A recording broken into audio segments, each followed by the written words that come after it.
Okay, are you ready to dive into a world of like dad jokes and beer reviews and like surprisingly deep thoughts? Because today we are exploring this podcast, First Look Gnomes. Oh, I am so ready. It's hosted by these two dads, Williams and Craig. Right.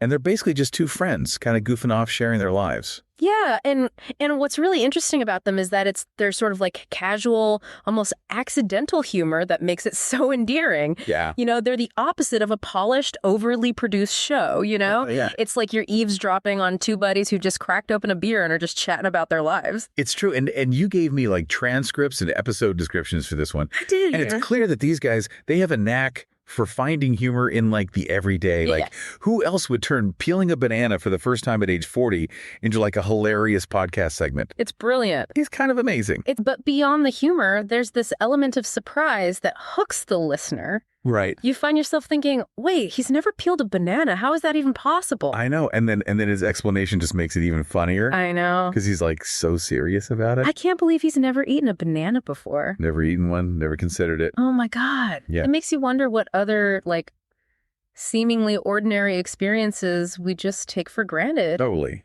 It's a reminder that our individual journeys are shaped by like our unique upbringings and exposures. Yeah. They're not afraid to be themselves, even if it means admitting they're a little terrified of the future. Right. Speaking of relatable, let's talk about those dad jokes. Oh, yes. Oh, they're so cheesy. Please. So predictable. Yes. And yet I find myself laughing along. Why are we programmed to find those groan-worthy puns even remotely amusing? I don't know, but it's fascinating. I think it's the anatomy of a dad joke that's so fascinating. Yeah. They thrive on wordplay, absurdity, and this shared understanding that they're supposed to be bad. Yes. It's like a shared experience. You know what's coming. Yeah. You brace yourself for it. Yes. And yet there's a sense of playful camaraderie between the teller and the listener. That's a good point. And this guy, Williams, he has a whole arsenal of them. Like what? Like, what's worse than finding a worm in your apple? Okay. What's worse than finding a worm in your apple? You know this one.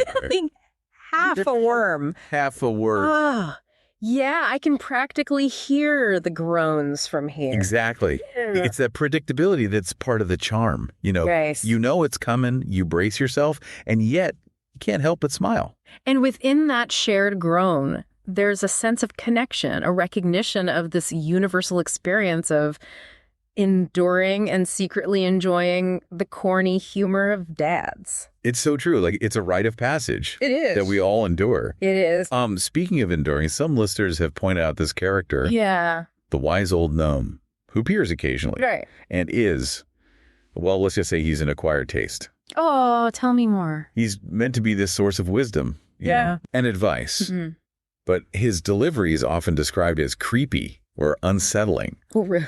which I think is intentional on the host's part. Interesting. Okay. And they play up that creepiness too, How so? joking about him living under a bin. Oh, okay. It's like they've taken this familiar archetype, Right. the wise old man or wise old woman, Right. and intentionally made him a little off-putting. Right. And that subversion of expectations is part of what makes this wise old gnome so intriguing. He's both familiar and unsettling, Yeah. offering pronouncements that could be interpreted as profound or utterly absurd. Which perfectly reflects the tone of the entire podcast, really. Really? You're never quite sure what's coming next. Tell me more. It could be a deep thought about the meaning of life, Okay. a rant about a terrible movie they just watched, Mm-hmm. or a detailed description of Craig's latest craft beer discovery. And it's that unpredictability that keeps listeners engaged. They never know what rabbit hole Williams and Craig are going to dive down next, which creates a sense of anticipation and excitement. Yeah.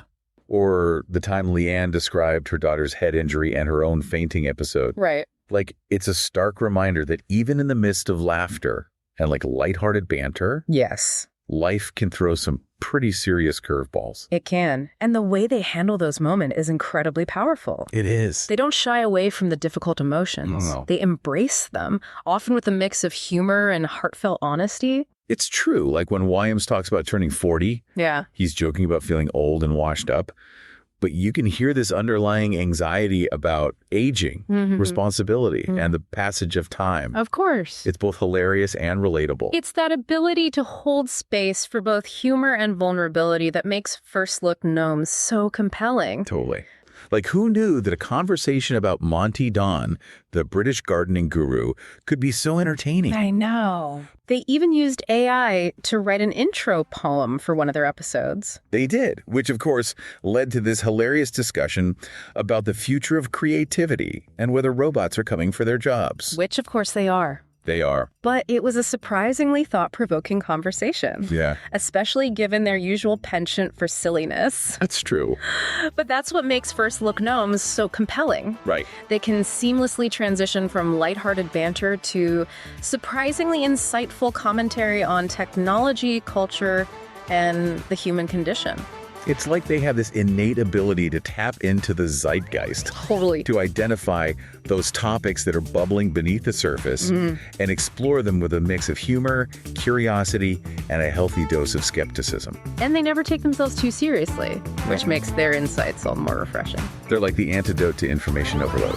They are. A reminder that it's okay to step back, have a laugh, Yes. and appreciate the absurdity of it all. Yes. And maybe learn a thing or two about peeling a banana along the way. Exactly. Right.